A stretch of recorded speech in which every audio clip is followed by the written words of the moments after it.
I'm Brandi Kruse. Today on Undivided, the Seattle Times carries water for Governor Inslee's gas tax while his staff continues to gaslight. Plus, a local school district instructs its staff not to get involved in Israeli-Palestinian politics, but the stance is unbelievably inconsistent. And I'm here to declare myself an independent candidate. RFK Jr.'s family puts party first, showing the stranglehold of America's political duopoly. That and more coming up today on Undivided. You can support the show for $5 a month by signing up at undividedpod.com.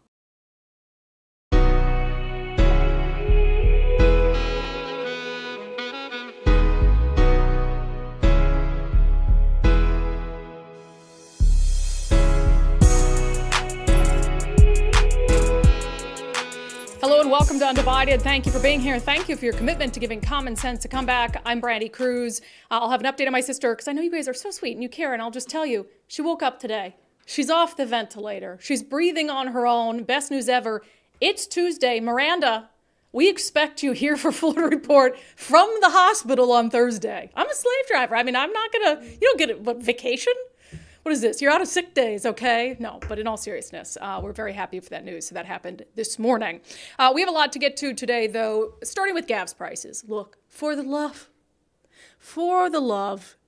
when is Governor Jay Inslee going to stop trying to manipulate our minds when it comes to the current situation around the price at the pump, and his staff as well?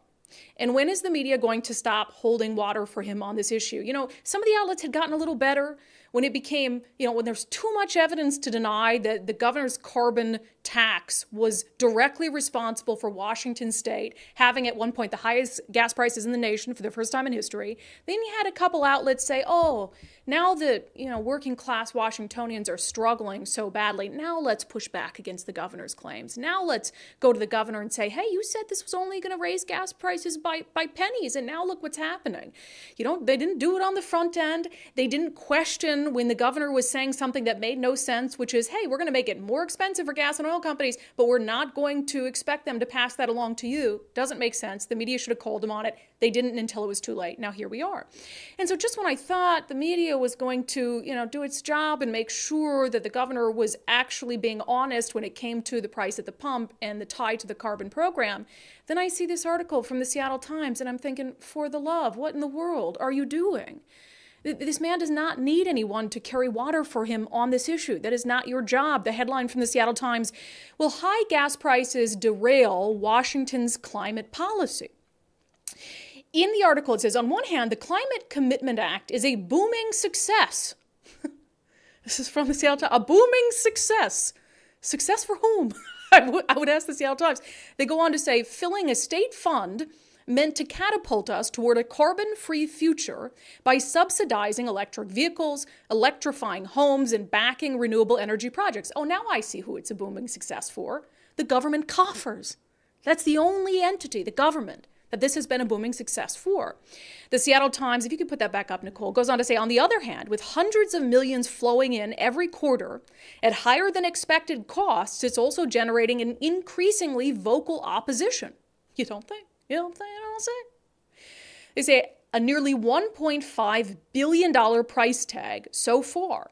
That's how much the state's carbon pricing auctions have raised from oil companies and other big emitters of greenhouse gases. So that is the cost that these oil companies have had to pay to the state of Washington for the pleasure of doing business. It's the cost associated with what they have passed along to all of us at the pump, the consumers. It is the cost that is responsible for the high gas prices in Washington state, which today has the second highest gas prices in the nation behind California. The Seattle Times goes on to quote State Senator Joe Wynn, who we've had on the show many times before, a progressive politician, saying that short-term pain will pay off in the long run, said State Senator Joe Wynn, chair of the Chamber's Energy, Environment, and Technology Committee. Wynn said, everybody wants a six-pack, nobody wants to work out. The world has changed since 2016. You can't go outside and breathe in August. You have massive floods. That's a quote from the governor, referencing some of the effects of climate change. Could you breathe in August? I could breathe in August. I could breathe. You yes. could, yeah. Yeah, thank you for checking that. Yeah. Otherwise, I would have been in a Well, I was similar worried. situation to my Inslee. sister. Yeah. Right. Mm-hmm. If Inslee can't breathe, then, I, having been through a lot in the last week know. with my sister, that's a serious thing. Right. The Seattle Times Got goes good on to write, doctors. Inslee, who previously anticipated the increase of gas prices would amount to, quote, pennies, acknowledged rates rose higher than expected, but added that his administration's analysis was done in good faith. Quote, "We don't predict Wall Street perfectly," he said. There's a difference between predicting and being told this would happen and then saying, nah, it won't. No, it's not. And I'm sorry, but pennies versus what we're experiencing right now isn't exactly just missing it by a few, okay? And so for the Seattle Times to sort of, here you've got this whole article basically saying, oh, the high prices at the pump might derail what has been a wildly successful program. It hasn't been successful by any measure except the amount of money that it has put into Washington's coffers, into the coffers of a state government that doesn't need any more revenue and that hasn't shown that it can spend the revenue it has coming in to deal with any of the major issues that the state is facing. I mean, you look at where the state is on homelessness, on substance abuse, on crime, all the money they throw at those issues, hundreds and hundreds of millions and billions of dollars, and none of it is better. What makes you think that the $1.5 billion that's come in so far as a result of the carbon tax is actually going to lead to meaningful changes in the environment? They have no track record to show us that. The state hasn't lived up to any of its climate commitments in a meaningful way. So it's bad enough that you have the Seattle Times again, and I go back to calling it a booming success. While people are genuinely struggling to afford gas to get to work, to afford groceries, a booming success? How tone deaf is that for the state's largest newspaper? To carry water for the governor in that way, and for State Senator Joe Wynn, we'll have to invite him back on. I like the guy, but for him to say the short-term pain will pay off in the long run? Would you say that to the face of a working-class Washingtonian who genuinely has to decide between basic necessities because of the increase at the pump? Oh, short-term pain. It'll pay off in the long run. Don't worry about it. No, we are worried about it. And as if all of that isn't bad enough. So here we've got, just to sort of catch you up on the trajectory of the lies and the manipulation, the gaslighting. Remember, Governor Jay Inslee said repeatedly in the lead up to the carbon tax taking effect that this cost would not be passed on to you and I, that if it were passed along, it would only be pennies. Despite you had think tanks making what turned out to be accurate projections of what it would do to prices at the pump. So Inslee, his staff, just denied all of that left and right. And then as soon as the carbon program started, as soon as the first auction for carbon credits took place, prices went up at the pump almost exactly 1 penny off to what conservative think tanks predicted. And then you had Governor Jay Inslee. It's like, okay, well, now we can't deny that this is the result of our carbon tax. So now they just blamed the greedy oil companies. And they tried to shift the blame. And when shifting the blame didn't work because you had angry Washingtonians, now they're saying, oh, well, it is worth it in the long run for you to experience this level of pain because of what we're going to do with all that money to make the environment better, despite having no track record on environmental issues whatsoever. So as if all that wasn't bad enough, and I thought, okay, well, at least if I take one little grain, one silver lining away from all of that, at least it's that, okay, the Inslee administration is now acknowledging that, yeah, our carbon tax program has increased gas prices quite a bit, and we're just expecting people to be okay with that for the sake of the environment. But then I see this tweet from Governor Jay Inslee's chief communications officer, the communications director, Jamie Smith, who, Jamie's been there for a long time, and I've really never had an issue dealing with her. I mean, we obviously disagree a lot politically, but keep in mind, as I go through this is the person in charge of communicating Governor Jay Inslee's message to the public. That is the person, the top person in charge of communications for his office, who's dealing with the press. So she sends out this Seattle Times article and makes a little edit to it. She kind of edits the headline to read, will high gas prices affirm the need for Washington's climate policy? And she proceeds to make the argument in her tweet that essentially, the higher gas prices are just proof that they need this policy in place. She tweets, on this day, gas prices in Washington were actually 38 cents higher 1 year ago. well before our climate policy started. If you're pissed about gas prices, the Climate Commitment Act is our eject button. Oil companies are spending millions on AstroTurf campaigns to keep us all tied to the pump. So here she's saying that, look, if you're tired of the ups and downs of gas prices, this is the answer. You know, weaning us off our need for fossil fuels, getting everyone into electric vehicles. But it's that first line that really, really hit me. And I thought, you cannot be that blatantly dishonest with people when you are in charge of communicating with the public for the governor's office to say gas in Washington was actually 38 cents higher 1 year ago, well before our climate policy started. So when she says that, it's meant to try to convince you, to try to convince us that, hey, you're complaining about gas prices now? Well, a year ago today, before our carbon tax even went into effect, gas prices were 38 cents higher. Now, is that true? Yes, it is true. On this day, 1 year ago, gas prices for regular gasoline per gallon were 38 cents higher. The average was $5.38 1 year ago and $5 today in Washington state, a year later. But of course, it's deeply disingenuous to suggest in any way that proves somehow that the carbon tax and that program isn't hurting Washingtonians or not hurting them as bad as we were being hurt a year ago. Because I went to check, so there's this thing called the Wayback Machine. Do you ever use that, Nicole? I like it. So you can type in any address and it'll show you, you could pick a date, show you the website from that date. So I went back and I looked at AAA's website from 1 year ago. And of course, gas prices were incredibly high across the country. This was right before the midterm election. In fact, the high gas prices across the country were a key point of debate leading into the midterm elections in November of 2022.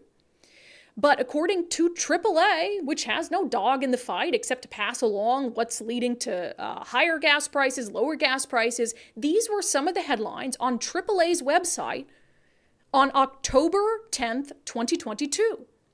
Gas demand spikes contributing to rising pump prices. Tight supply and more demand cause pump prices to rise. National average rises as gasoline supply tightens and demand increases. So at the time in 2022, there were a variety of factors. You know, what was happening with Russia and Ukraine. Remember the Biden administration talking about that, America's lack of energy independence at the time.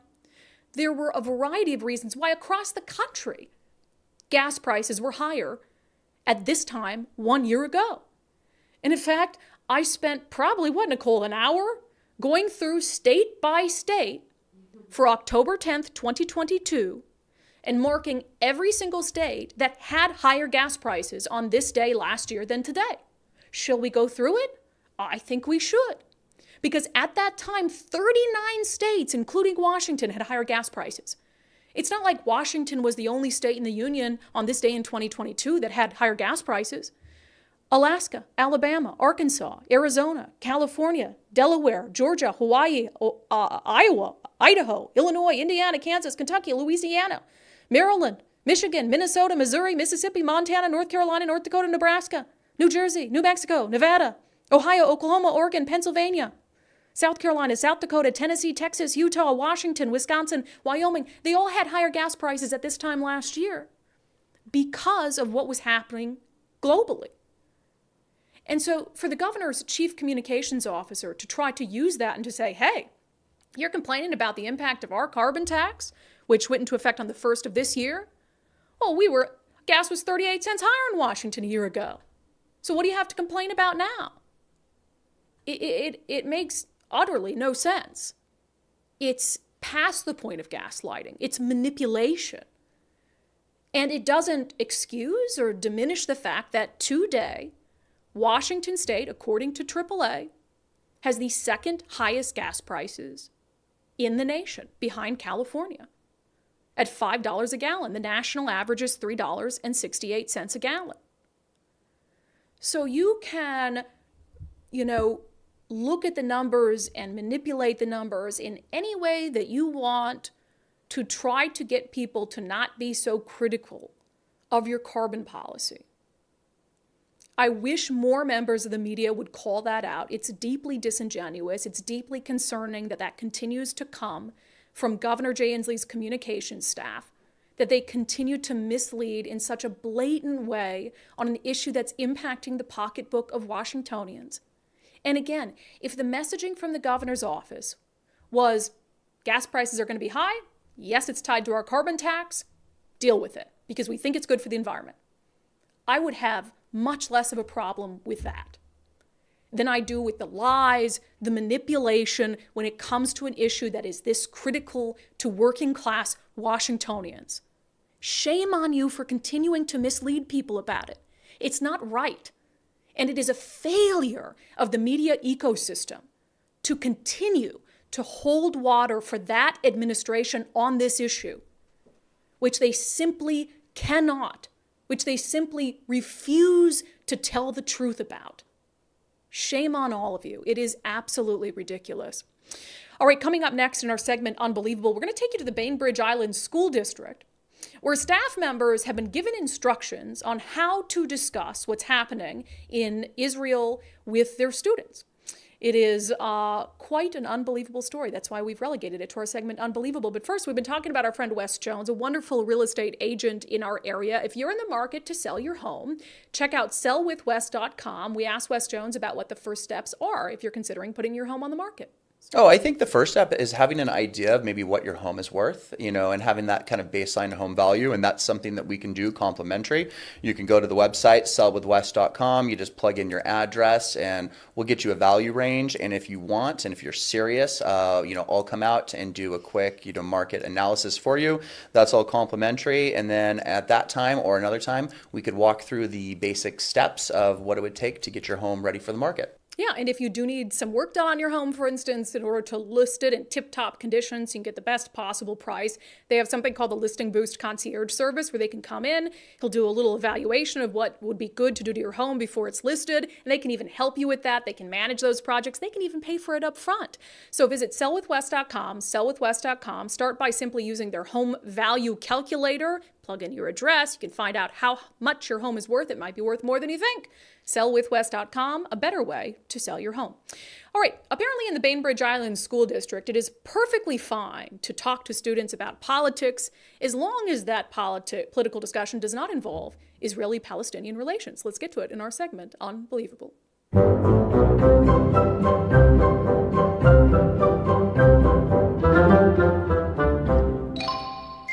Boop. Okay, so yesterday, a woman named Emily Elgin, she's the equity curriculum specialist. Of course, that's a job in the Bainbridge Island School District. So Emily sent an email to staff members at the Bainbridge Island School District with some tips on how to discuss or maybe not discuss what's happening in Israel, between Israel and Hamas, with students. And I'll start by saying, before I read you the email, I actually agree with the overall message that the equity curriculum specialist relays to teachers and to staff, and the overall message being, hey, this is a complicated situation. We don't need to take sides or try to dive into the whole history of Israeli-Palestinian relations with students, because I tend to believe overall, we talk about this a lot on the show, that it's a slippery slope when teachers get involved in talking about current events and politics with students, particularly young students, because it leaves room for teachers to insert their personal bias in those conversations. And also, I think it's a slippery slope. If we discuss this one issue on current events, do we have to discuss this other issue? And what happens when teachers do go past just the point of just simply educating kids to taking a position or encouraging students to take a position?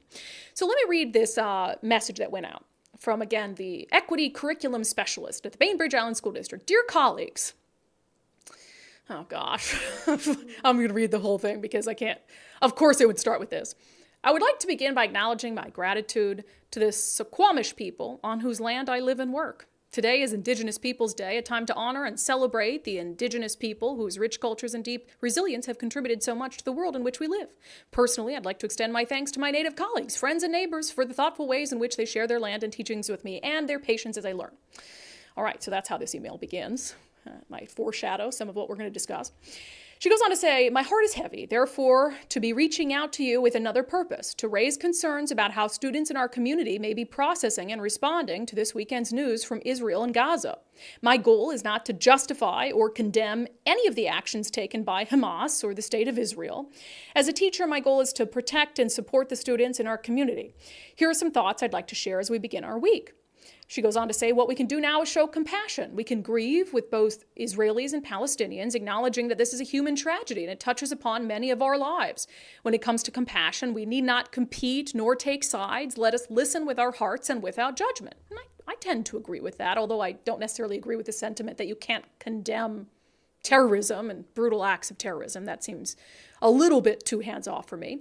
She goes on to say, this is not a time to argue about the politics of the Middle East. The conflict there is long-standing and complex. We should all do our best to understand this history, but this is a long process, and I tend to agree that as teachers, especially if you have younger students, trying to get them to understand the complex, lengthy issues between Israel and Palestine in the Middle East is probably not particularly productive. She goes on to say, be on the lookout for anti-Semitism and Islamophobia in the ways our students are discussing these events. And then at the end, she lists some ways where, anti-Israeli sentiment might actually be anti-Semitism. So there's a lot about this email that I actually agree with. Showing compassion, listening to students who might be upset, not taking a side on the issue, not condemning certain actions, although again, I think condemning terrorism should just be universally accepted. And if this were the way that they wanted to approach hot button political issues, I think that I would be okay with that in the Bainbridge Island School District. The issue is, as the staff member who tipped us off to this pointed out, the issue is that the school district has not been consistent on that policy.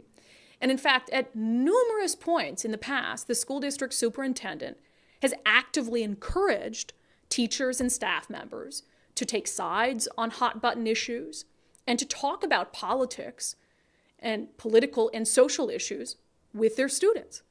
And this particular tipster sent us several emails from the past. This one was from May of 2022. Peter Bang Knutson said, Dear BISD community, as you probably have heard, this past weekend, an 18-year-old white male entered a grocery store in Buffalo, New York, and allegedly opened fire, killing 10 people and injuring 3. News outlets report that the attack is being investigated as a racially motivated hate crime. He goes on to talk about the tragedy, which of course was a horrible, awful tragedy, but he says specifically, to help combat hate, it is crucial to engage in conversations about race and social justice with our students. So actively encouraging what could be very heated political conversations with kids about race and social justice. There were other emails, these about the death of George Floyd at the hands of a Minneapolis police officer. This first one came, again, from the superintendent a week after George Floyd was killed. And it says, through culturally responsive teaching, honest conversations about race and racism, and promoting institutional practices that eliminate racism, we can collectively take a stand for justice. Now, look, you could argue that it's entirely appropriate for a school district to, quote, take a stand for justice in an act of blatant police brutality. But then why now would it not be appropriate to take a stand for justice against terrorism in regard to what's happening in Israel? So you can see the inconsistency here. The school district superintendent also sent out an email after Derek Chauvin was convicted in the murder of George Floyd. He said, Dear BISD community, earlier today, the jury delivered a verdict in the Derek Chauvin murder trial, finding him guilty on all 3 counts he faced in the death of George Floyd. Mr. Floyd's murder accentuated the urgency to end institutional racism and oppression in our country. He said, I encourage you to engage in meaningful discussions with your students and process what is happening in the world around us. So when it came to George Floyd, you wanted teachers to engage in meaningful discussions with their students and process what's happening in the world around them. But fast forward now to what is a major world event. Yes, a hot button issue when it comes to a topic that is so deeply complex, but you actively don't want teachers to help students process what's happening in the world around them when it comes to Israel and Palestine and Hamas. This particular tipster also said, and is working to find the email for us, that the district encouraged school employees to talk about the issue of abortion when Roe v. Wade fell.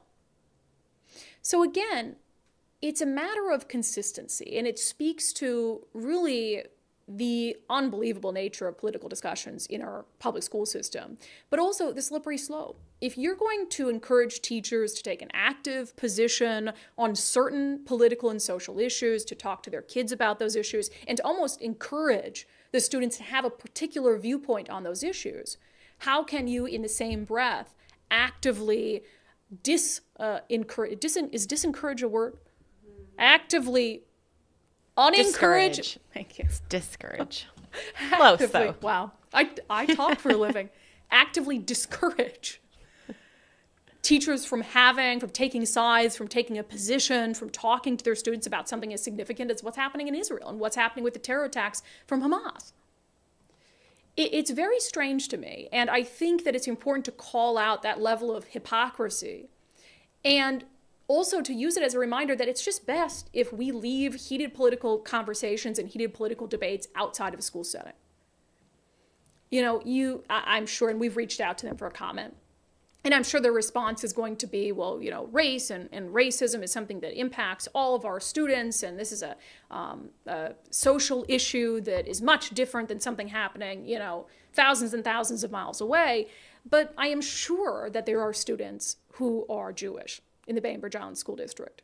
Heck, I'm sure that there are students who have ties to Palestine in the Bainbridge Island School District. And so, yeah, these are issues that impact them. So you have to decide as a school district, and I think this is the case for most school districts, do you want to get involved in political discussions or not? Do you want teachers to get involved in heated political discussions with students or not? I think common sense would tell us that's probably not a good idea, that they should be focused on their education. Certainly as issues come up, you can talk to teachers about how to handle it delicately. You can tell teachers to refer students to their parents for those conversations so that those kind of discussions can happen at home. But it's really not appropriate, it's really not up to a school district to be picking and choosing what kind of political and social debates can be happening in classrooms. So we have reached out to the Bainbridge Island School District, and we look forward to hearing back from them about why they think it is appropriate to talk about and take political stances on other issues, but not what is happening in Israel. All right, coming up, we're going to dip outside of Washington State, talk a little bit about the latest on the ground in Israel, also about RFK Jr.'s independent bid for the presidency and his really harsh comments from his own family, which kind of made me sad reading them. But first, I've been talking about my friends at First Mark Insurance. Mike and I took the First Mark Challenge in the spring, and now all of our insurance is handled by First Mark, and we love it. Stress-free, we got much better insurance for the same price we were paying before because we knew we were woefully underinsured. Dave Taylor is the CEO of First Mark, and he talked about what he hopes that you get from taking the First Mark Challenge. One of our goals that we say is that we believe everybody deserves to feel confident about their insurance. And so that's really one of our primary drivers of those conversations is we don't expect you to remember everything we talked about, but we hope that at the end of that process, you're going to feel confident that you have what you need, and also confident that if you have a question, someone's going to pick up the phone and take care of it for you down the road. Yeah, and I think that's one of the nice things too, is it's a local company, and so you're not, you don't have your insurance with all these different companies, and you're having to call them, sit on a phone tree with someone who isn't even in this state and talk to them about your needs. First Mark Insurance, wonderful customer service, and what the First Mark Challenge entails is you just schedule some time. You can do it virtually. You talk to them about your existing insurance, your insurance needs. They go out, they shop the market for you. It's completely free. It just takes you a little bit of time to spend talking to them. And then they come back and they make a recommendation. They might tell you, hey, your insurance is great, no need to change it. Or they might say, hey, we recommend this, and you can decide whether you want to move your insurance over to First Mark. So firstmarkinsurance.com, firstmarkinsurance.com. Take the First Mark Challenge. They work for you. Okay, dipping outside of Washington State for a moment. Obviously, the videos that continue to come out of Israel and the conflict in that region are just, absolutely mortifying. My Twitter feed, I'm almost hesitant to even open up X lately because it's just, you don't see that kind of stuff on mainstream media because there's like FCC rules about that. And even, for us to show it here, we'd probably get demonetized on YouTube and on Facebook because it's so graphic.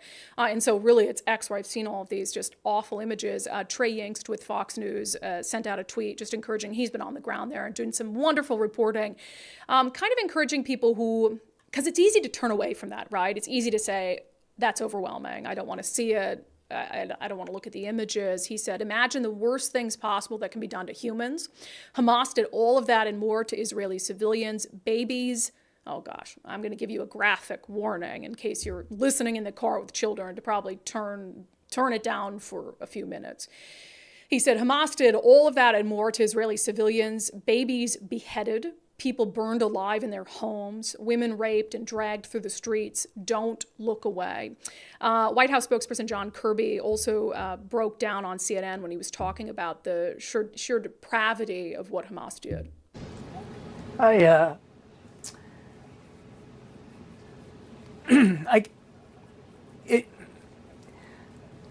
I'm sorry. It's very, excuse me, very difficult to look at these images, Jake, and the human cost. And these are human beings. They're family members, they're friends, they're loved ones, cousins, brothers, sisters. Yeah, it's difficult, and I apologize. Yeah. Hard to blame him. And you know, we talked about this on the show yesterday as well. I mean, it's perfectly acceptable to also have sympathy for innocent civilians in the Gaza Strip who are being impacted by this, for kids, for families who aren't Hamas terrorists, who might not support Hamas. And so that's sort of the conversations that are happening online, and just really, really awful images that continue to come in. And I would also encourage people to be very, very cautious about what they believe on social media, because, you know, there are videos and I'll be like, wow. And then somebody will say, this is from 3 years ago, you know, people pulling up old videos. So there's a lot of psychological warfare that happens and a lot of manipulation. So that's important to keep in mind as well. All right, RFK Jr. made it official. He is running for president as an independent. Here's part of his speech in Philadelphia. I'm here to declare myself an independent candidate. I'm here to join you in making a new Declaration of Independence for our entire nation. We declare independence from the corporations that have hijacked our government. And we declare independence from Wall Street, from big tech, from big pharma, from big ag, from the military contractors and their lobbyists. And we declare independence from the mercenary media that is here to fortify all of the corporate orthodoxies from their advertisers and to urge us to hate our neighbors and to fear our friends. And we declare independence from the cynical elites who betray our hope and who amplify our divisions. And finally, we declare independence from the two political parties and the corrupt interests that dominate them and the entire rigged system of rancor, of rage, of corruption, of lies that has turned government officials into indentured servants for their corporate bosses. Yeah, and I agree with a lot of that, for sure. Is my mic on? Sorry. See, I always, this is an ear thing, it shuts off, and I don't know if I'm on. I agree with a lot of that. You guys know how I feel about the two-party system. I don't particularly like it. I don't think it's useful for Americans. I think the parties look out for themselves and their own interests and not actually the interests of their constituents. They feel forced every single day to vote along party lines. If they don't vote along party lines and they're vilified by their own party, they're called rhinos and dinos by constituents. And I think the whole thing is useless and unhealthy. Now, do I want RFK Jr. to be the face of sort of the independent movement? Not necessarily. I don't think he's the worst person for that job, but I think there are people who I would prefer to sort of try to do that in a meaningful way. I don't blame the guy. Because the Democratic Party absolutely shut him out and other Democratic challengers from trying to give Americans a better alternative to Joe Biden, which wouldn't be very difficult to do. But it's interesting to see, because one of the things I said when this was just a rumor that he was going to run as an independent, one of the things I said is, be very astute about who is attacking him more, the right or the left. And I'll tell you, the RNC and Donald Trump certainly came out swinging, and I think they probably think that he would pull more votes from a Donald Trump. This was a tweet the RNC research sent out. There is very little daylight between RFK Jr. and a typical Democratic politician. So here are 23 reasons to oppose the candidacy of RFK Jr. 23 reasons, huh? Should I name just a couple of them? They said he voted for Joe Biden in the 2020 election. He's a self-described Kennedy Democrat. He's admitted his candidacy will take more votes from the Republican candidate than Biden. He's a prolific donor to Democratic candidates. He enthusiastically endorsed Hillary Clinton, and the list goes on and on and on. So they're like, don't be fooled. He's not an independent. He's a Democrat. I actually think that most people are probably independents if they're willing to break free from the parties, because most people aren't hook, line, and sinker for the parties. But I think it's easier to sort of glob onto one of them as a political candidate. But here's the real kicker. This is so harsh. Members of the Kennedy family standing firmly with the Democratic Party over their flesh and blood. This is from Rory Kennedy, Kerry Kennedy, the Honorable Joseph P. Kennedy II, Kathleen Kennedy Townsend. The decision of our brother Bobby to run as a third-party candidate against Joe Biden is dangerous to our country. Bobby might share the same name as our father, but he does not share the same values, vision, or judgment. Holy, that is so harsh. They go on to say, today's announcement is deeply saddening for us. Deeply saddening. We denounce his candidacy and believe it is perilous for our country. But no. Perilous for our country. Where's the, but we love our brother? But we love him, however, we love our party more. Right. That's what they should say. We love our brother, but we love our party more. Can you imagine, just because of your disdain for Donald Trump, putting together words like that about your family member?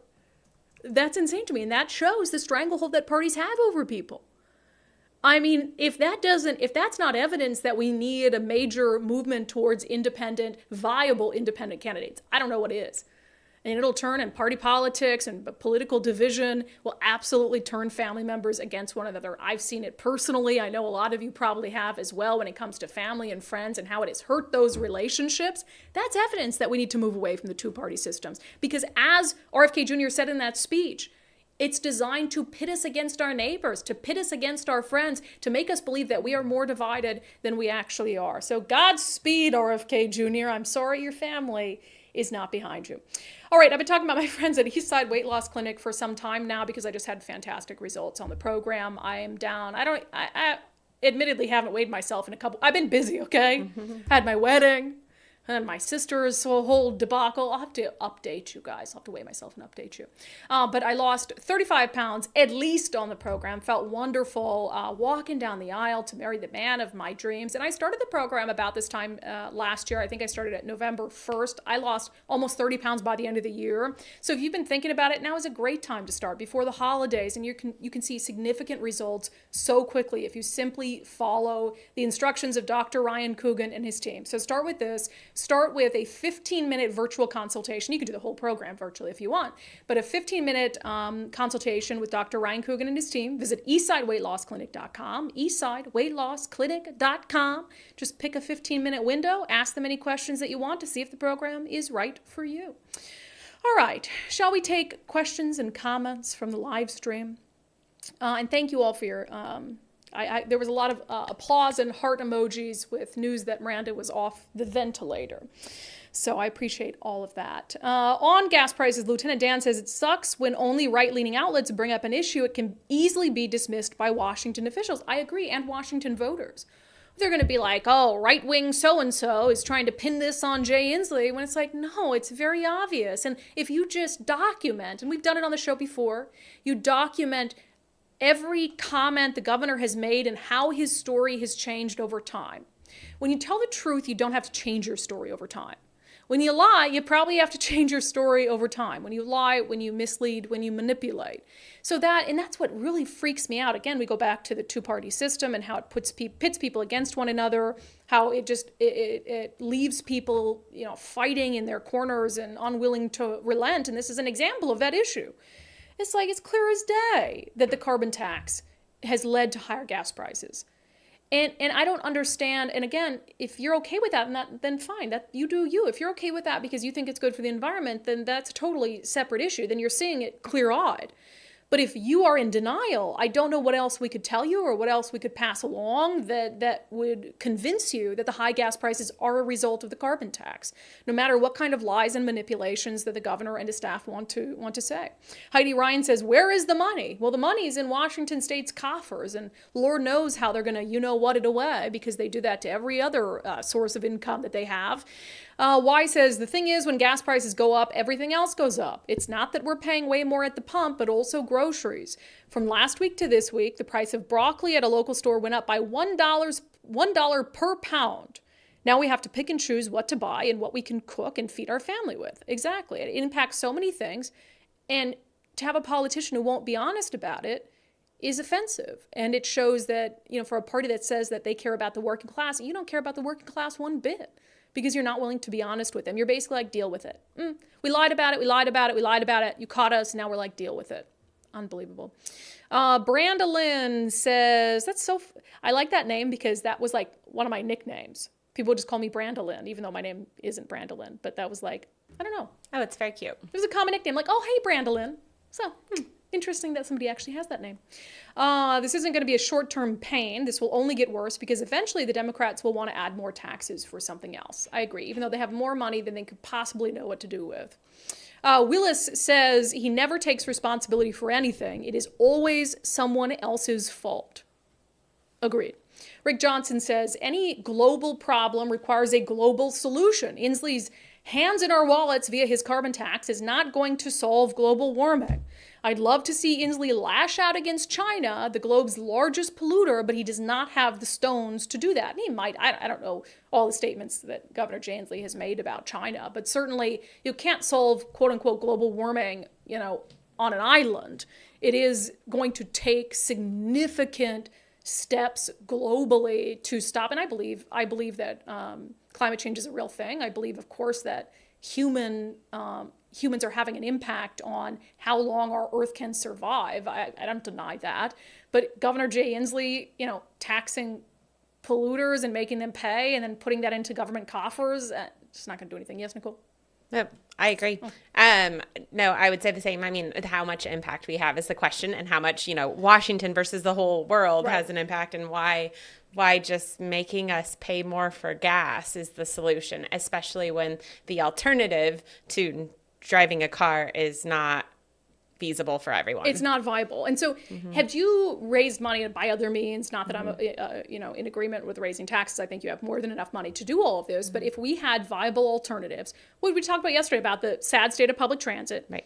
People getting stabbed, attacked with hammers, whatever it is, that's not a viable alternative for sane people because they like to be alive. And then you have, I was talking about this the other day, Jason Rance, he took an electric car to my wedding. Almost didn't make it. Broke down. And actually, because it ran out of whatever. He had two friends in separate vehicles that almost didn't make it. Oh, Carrie. Yeah. Was it okay? So that I thought they were both talking. I thought they were in a car together. No. They both rented electric vehicles. Yeah. So I guess what happened in the state is that electric cars were given to the rental agencies get significant subsidies if they rent out these electric cars. So people are being offered often to switch or upgrade to an electric vehicle, but then they get them and they're not fully charged or whatever it is. So then you have to go sit and charge it or whatever it is. And that's what happened to both of them, I believe. Oh my gosh. See, it's not, if it was like just as easy, just as reliable, there was no difference between what you could do in a gas powered vehicle versus an electric vehicle, sign me up. That's great. I would love to be able to do that, but that's not the case. And so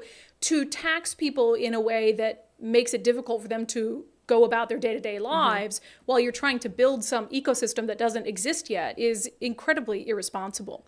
All right. Bainbridge Island School District telling people, well, don't take a position on Hamas. However, definitely take a position on race and social justice issues. Brandon Robillard said, learning healthy debate is imperative to the furtherance of our beautiful experiment we call the United States. Healthy debate. The issue is too many teachers have shown that they cannot be trusted to have healthy political and social debates in their classroom. So when you can't trust them with it, then it has to happen at home. I think parents should be the ones to teach their kids to have healthy debates on issues. Then you send them to school and they can sit across from their friends at lunch and they can have a healthy conversation about what's happening in Israel or what's happening locally or whatever it is. But I don't want teachers being the ones to decide what a healthy debate is. Right. You really think that teachers are going to allow kids to have a healthy debate on policing? You really think teachers are going to tolerate kids having a healthy debate on transgender issues, transgender athletes in sports? Well, I think... No. No. But I also think that what they would qualify as healthy is not... That's what I mean. I don't even It's think the anything teacher. would qualify as healthy to them. I guess that's actually the point, is that they don't...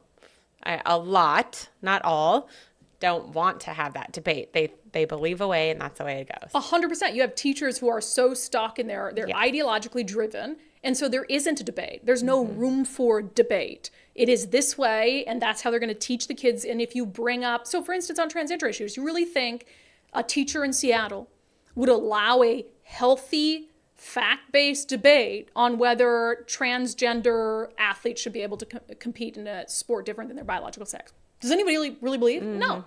But of course, they're going to push one position down the throats of kids, and that's why I don't trust teachers to be able to engage with kids in political or social debates. I mean, certainly talk about history, teach them history and all of that stuff as part of a set curriculum where there are standards for teachers to follow.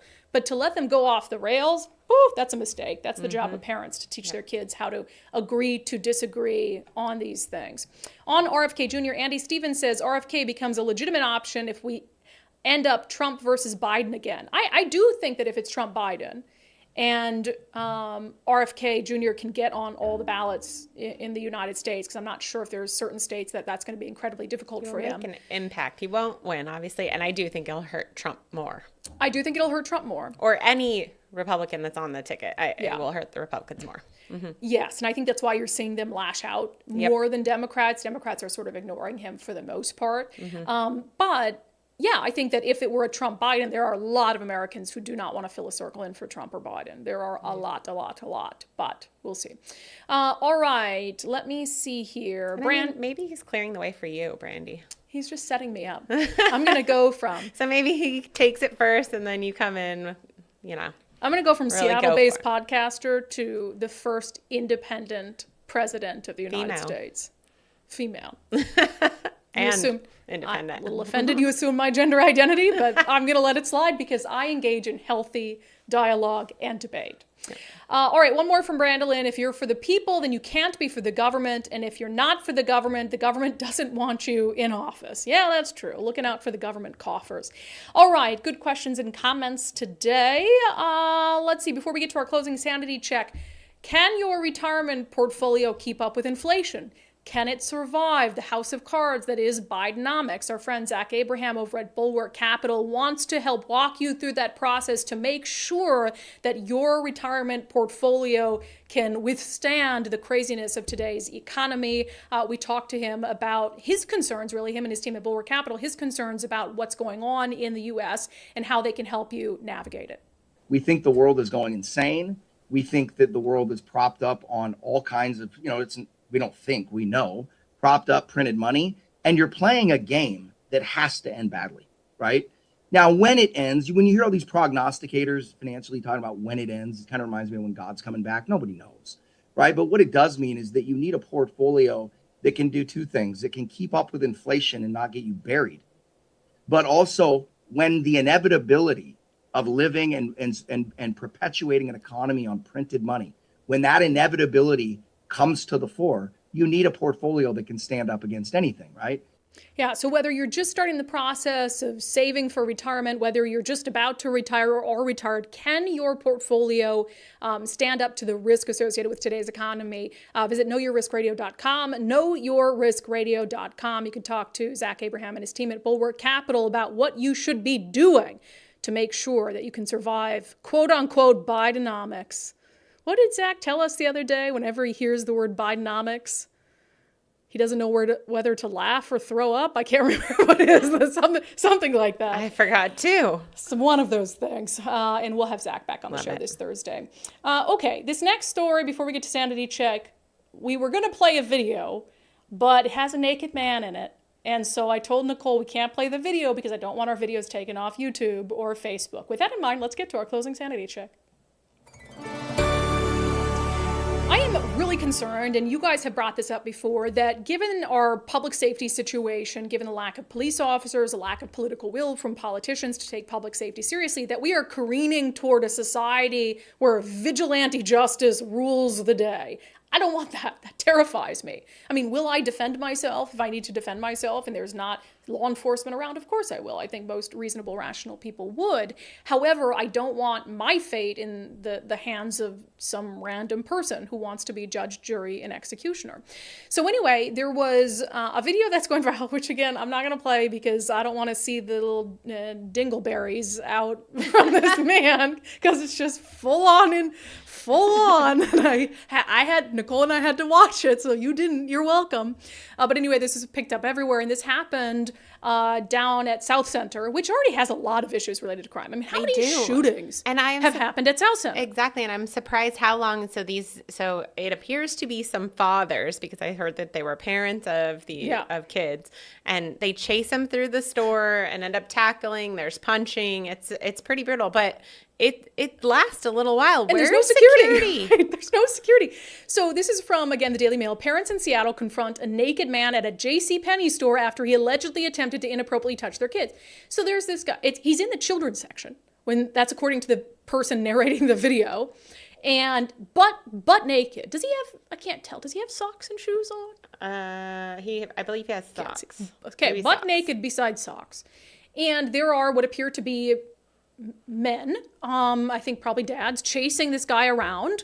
And eventually they do get a hold of him and they beat the heck out of him. And I think he's trying to sort of fight back, and so that might be part of it. But it was definitely like a vigilante situation in absence of any sort of law enforcement presence, any sort of security presence. They stop this guy, they chase him down, and I think most dads probably would. I've got a naked guy. I think he's lucky. In the kids section at JCPenney. Mm-hmm. Now, I would have preferred, because when I see that, I'm like, he's mentally ill. I'm like, you know, if you're like a not mentally ill, well, I guess all pedophiles, I think, are probably mentally ill. I think you have to be some level of mentally ill to be a pedophile. Mm-hmm. But if this guy was really doing what he was doing, but he's in there butt naked, right? So the butt nakedness tells me he's probably mentally ill. So I would have supported more of a, hey, hold him down until police get there sort of approach. And that's where I worry about vigilante justice. Like, what if they had killed this guy? Because went on to say, Tukwila police described the naked man as, quote, someone in a mental health crisis, adding that he was detained by police after this and taken to the hospital. So again, I think that we do not want to be in a place where vigilante justice is the only option, because you don't have any sort of police, any sort of law enforcement presence. And we've gotten to a point where there are so many people in mental health crisis across our state, because our mental health system is in such a state of disrepair, that regular people are confronted with situations like this. We just talked on the show yesterday about the guy with the hammer who's on the light rail station, who beat two elderly people with a hammer. I mean, these things are happening more and more often, leaving regular citizens with no choice but to step in, because this state has such a blatant disregard for the safety of hardworking community members. But yeah, I don't think that we can play the video. Nicole really desperately I almost to got play it the video. finished. It was Were you taking trying some to? time. Were Yep, you trying I to was blur? almost done. I had a black box over it. Oh. Yeah. And so that was almost ready, but not quite by showtime. Maybe that video's fine for Twitter, probably not fine for any other platform. But it is truly insanity to think that we're not going to have more instances of vigilante justice if we don't get serious about dealing with our mental health crisis, our drug crisis, and our public safety crisis. And I really don't think anybody wants that. And I am sure that those dads didn't want to be tackling and wrestling a naked man in a JCPenney.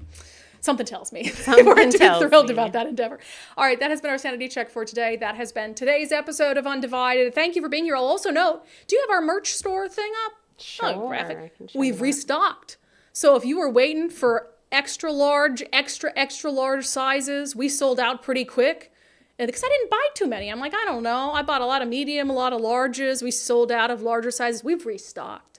Any size you want, within reason, we have. So go visit. Well, if it falls in the 4 that we've got. Small, hey, we have 5. Oh, 5. Small, medium, large, extra large, extra large. And we are about to sell out of our Make Common Sense Great Again hats. Yeah. So if you want to trigger people from 20 feet in Seattle, you better hurry up. undividedpod.com, undividedpod.com.